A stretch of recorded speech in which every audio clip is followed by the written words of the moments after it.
La présente introduction au Code de déontologie, adoptée par l'Ordre des pharmaciens du Nouveau-Brunswick en 2017, a été mise au point afin de bien faire connaître aux membres ce nouveau document guide d'une importance cruciale. L'Ordre invite la rétroaction sur le présent module et sur tout autre projet éducatif ayant pour objet le Code de déontologie via l'adresse courriel paraissant à la fin de ce module. Il peut être utile aux participants de consulter un exemplaire papier du Code pendant le déroulement de ce module pour mieux absorber le contenu du document.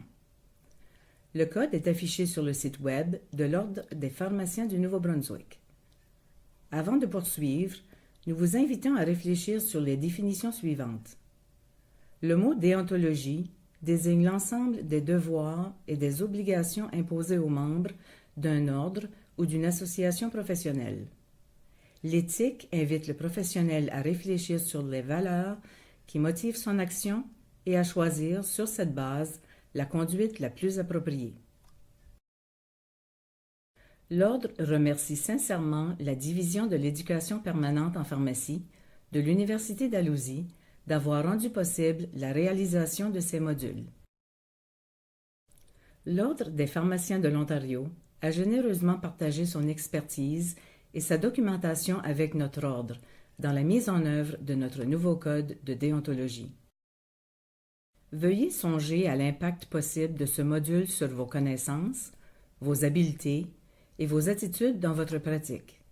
Il est conseillé de documenter votre apprentissage en vous servant des formulaires de formation continue fournis par l'Ordre.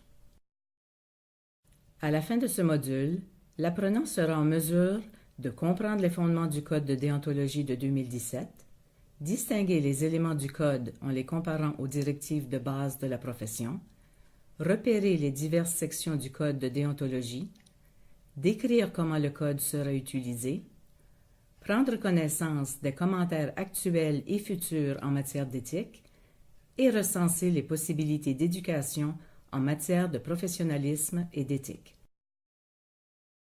À la fin de ce module, l'apprenant sera en mesure de comprendre les fondements du Code de déontologie de 2017, distinguer les éléments du Code en les comparant aux directives de base de la profession, repérer les diverses sections du Code de déontologie, décrire comment le Code sera utilisé, prendre connaissance des commentaires actuels et futurs en matière d'éthique et recenser les possibilités d'éducation en matière de professionnalisme et d'éthique.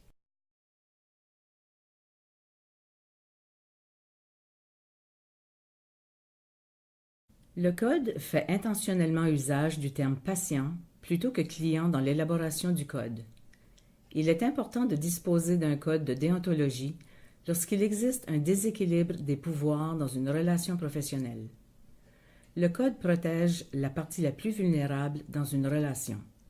En conséquence du déséquilibre des pouvoirs, le professionnel a un devoir fiducial envers le patient. Cela signifie que le professionnel doit agir avec altruisme pour le seul bienfait du patient. En pharmacie, une relation thérapeutique s'établit entre un professionnel et la partie plus vulnérable qui reçoit les soins.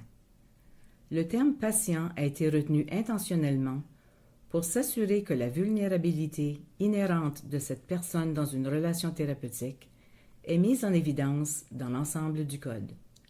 C'est pourquoi le terme patient a été retenu dans le Code, bien que client figure dans la majorité des documents de l'Ordre.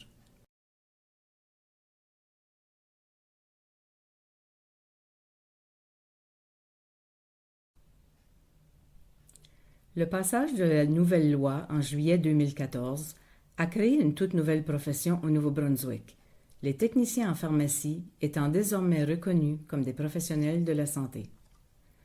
L'Ordre a retenu le Code rédigé en 2003 parmi les documents d'orientation qui devaient être révisés pour tenir compte des techniciens et techniciennes en pharmacie. Par ailleurs, étant donné que la durée utile d'un Code de déontologie est d'environ 10 ans, il était d'autant plus important d'examiner et de réviser cet ouvrage. Le Comité de l'exercice de la profession de l'Ordre a accordé une grande priorité au projet de révision du Code lorsqu'il s'est réuni en juillet 2016. Les travaux furent entamés à l'automne de cette même année et au printemps 2017, la première ébauche fut distribuée aux parties prenantes aux fins d'examen et de discussion. Le code a été présenté et des commentaires ont été recueillis durant les séances de la tournée de l'ordre. Les parties prenantes ont également été invitées à faire des commentaires dans le cadre de sondages en ligne. À l'automne 2017, une autre consultation a eu lieu auprès de spécialistes en droit et en déontologie.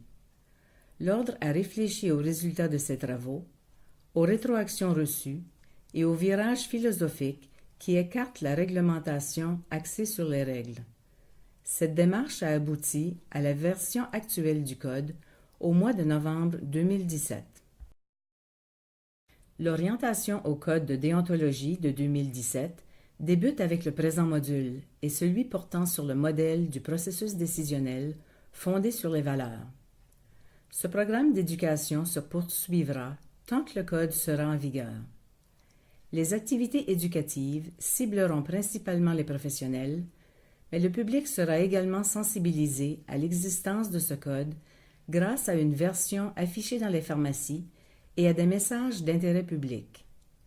Les membres de l'Ordre doivent également attester, lors du renouvellement de leur inscription de 2019, qu'ils ont lu le nouveau code et y adhèrent. Cette attestation se répète tous les ans et il est vivement conseillé aux membres de relire le document avant d'effectuer chaque renouvellement, afin de produire une attestation éclairée.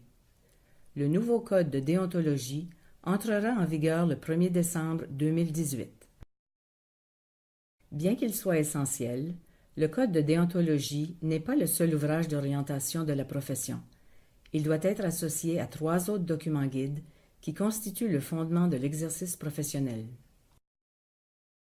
La loi, le règlement et les normes d'exercice s'inspirent des principes éthiques et s'y accordent. Le code de déontologie est inextricablement lié à ces autres ouvrages fondamentaux, mais comme son nom l'indique, il met davantage l'accent sur la mise en pratique de l'éthique. Ces ouvrages expriment différemment les attentes et les normes, mais tous s'appuient sur le professionnalisme et les principes éthiques pour s'assurer que le bien public est servi. Veuillez mettre la présentation sur pause afin d'examiner en entier le contenu de cette diapo.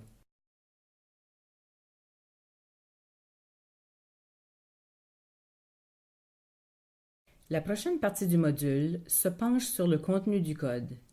Il serait avantageux d'en avoir un exemplaire à portée de la main.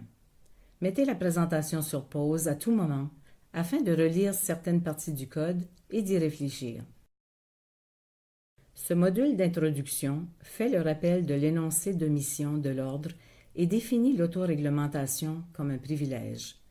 Il analyse également l'action professionnelle dans l'intérêt public sous 2 rubriques. Premièrement, les devoirs à l'endroit du public et deuxièmement, les règles de conduite.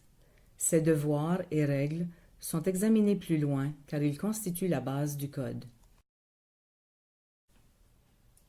Le prochain volet énonce la raison d'être du code. La gouvernance de l'exercice de la pharmacie, conforme à l'éthique, s'opère grâce à l'adoption, l'application et la diffusion de ce code de déontologie. L'aspect philosophique de ce code diffère considérablement des codes précédents et des codes d'éthique d'autres professions. L'approche conceptuelle a été délibérément adoptée au lieu d'une approche granulaire pour codifier la pratique conforme à l'éthique des professionnels en pharmacie. Pourquoi l'Ordre a-t-il adopté cette approche pour élaborer le code? Nous avions d'abord élaboré un ensemble de règles pour ce document. Nous avions étudié d'autres codes en vigueur au pays et à l'étranger, et tous présentaient des listes précises de choses à faire et à ne pas faire. Mais ces listes bien tranchées ne parvenaient pas à tenir compte de tous les scénarios qui pourraient se présenter aux professionnels dans l'exercice de sa pratique. On risquait ainsi qu'un professionnel estime que telle activité est acceptable parce qu'elle n'est pas explicitement interdite dans la liste des actions. De plus, l'exercice de la pharmacie change à une cadence sans précédent et il serait impossible de mettre à jour le code pour constamment tenir compte de tous ces changements. l'Ordre souhaite permettre aux professionnels de penser par eux-mêmes et de prendre de bonnes décisions, même si imparfaites, du moins justifiées et conformes à l'éthique. La moindre modification du scénario peut parfois annoncer un virage radical dans un plan d'action. En voulant prescrire ce qu'un professionnel doit faire, un code de déontologie axé sur les actes pourrait mener à de pires résultats pour le patient. Un acte donné, conforme à ce code, pourrait enfreindre la déontologie du seul fait qu'un facteur aurait modifié le scénario pour en faire une situation exigeant un acte différent. De fait, un acte pourrait être conforme aux règles, mais ne pas être considéré comme un acte conforme à l'éthique. Une approche conceptuelle ayant été adoptée dans l'élaboration du code de déontologie, les membres de la profession disposent d'outils leur permettant de répondre à n'importe quelle situation qui se présente dans leur pratique. Nous estimons que cette approche dynamisera nos professionnels inscrits à mesure qu'ils maîtrisent l'application des deux paradigmes qui sous-tendent le code de déontologie, soit, premièrement, la prise de décision fondée sur les valeurs, et, deuxièmement, les 4 principes bioéthiques. Cette approche a aussi l'avantage de fournir un système permettant aux membres d'engager des discussions et des débriefings sur leurs pratiques éthiques. Ces paradigmes seront explorés plus loin dans ce module.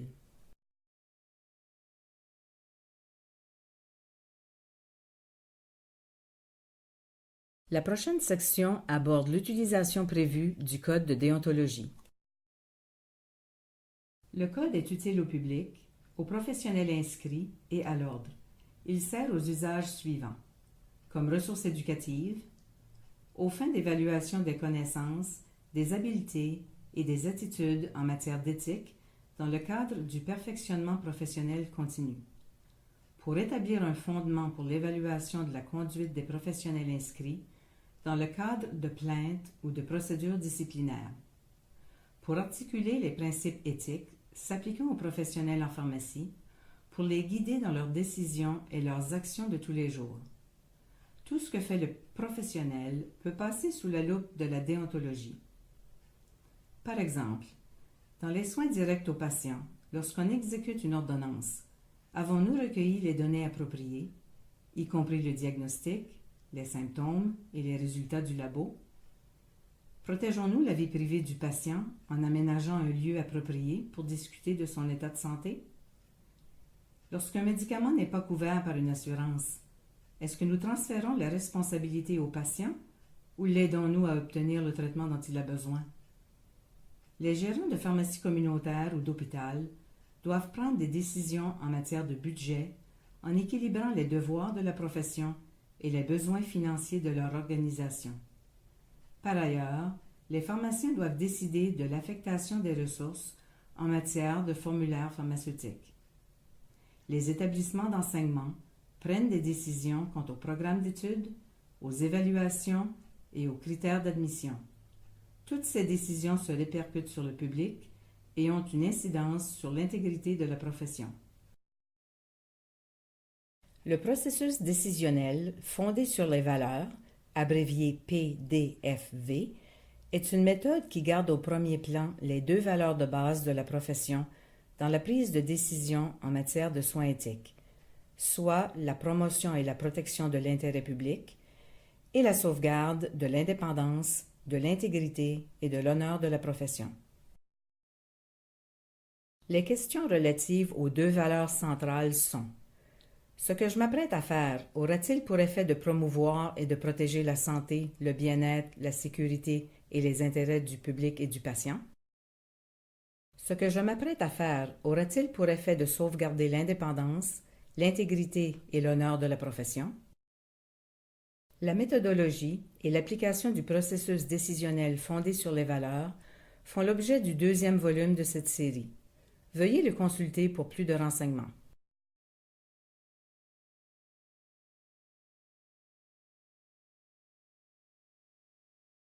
Les principes bioéthiques de notre code de déontologie sont les 4 principes classiques, qui sont familiers à plusieurs d'entre nous: la bienfaisance, la non-malfaisance, le respect des autres et la justice. Ces 4 principes servent à définir les valeurs du patient qui sont en jeu. Ces valeurs pourraient entrer en conflit ou en concurrence durant le processus de prise d'une décision fondée sur les valeurs. Chacun des principes bioéthiques est abordé dans d'autres formations plus détaillées. Des concepts et leurs définitions viennent compléter le code de déontologie.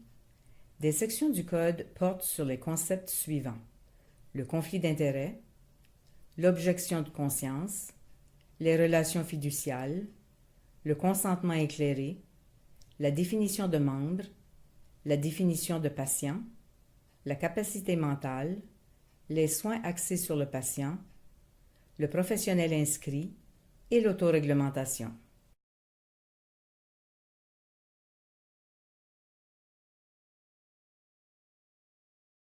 Le code de déontologie n'aborde pas spécifiquement les problèmes éthiques de la pratique.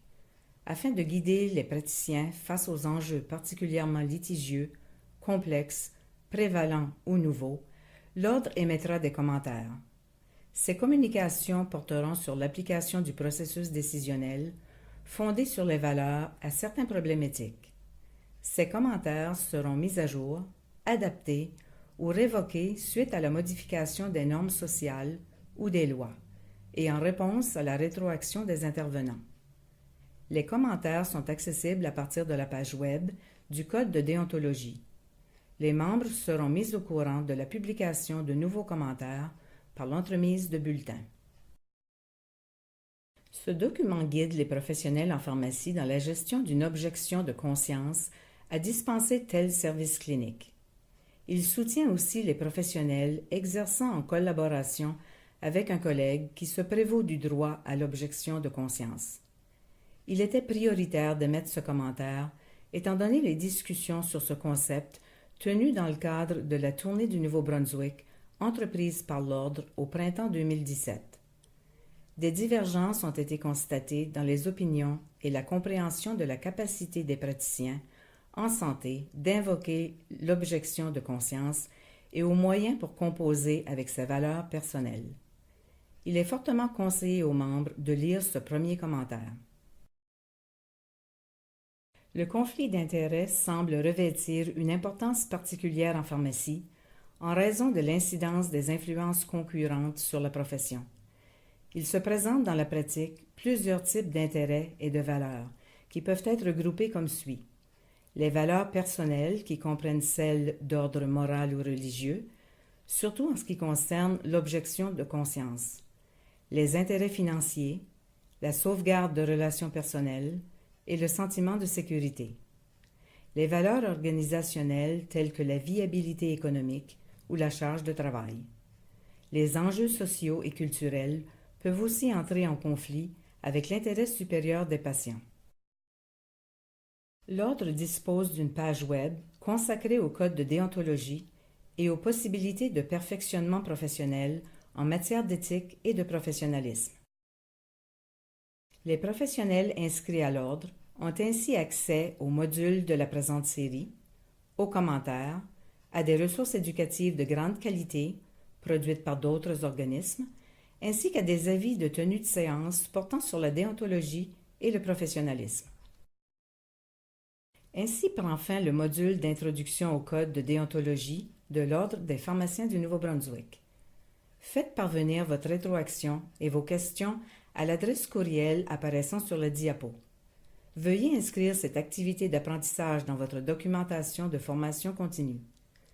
Le second module, qui porte sur la prise de décision fondée sur les valeurs, sert de complément à ce premier module. Veuillez prendre le temps de l'étudier.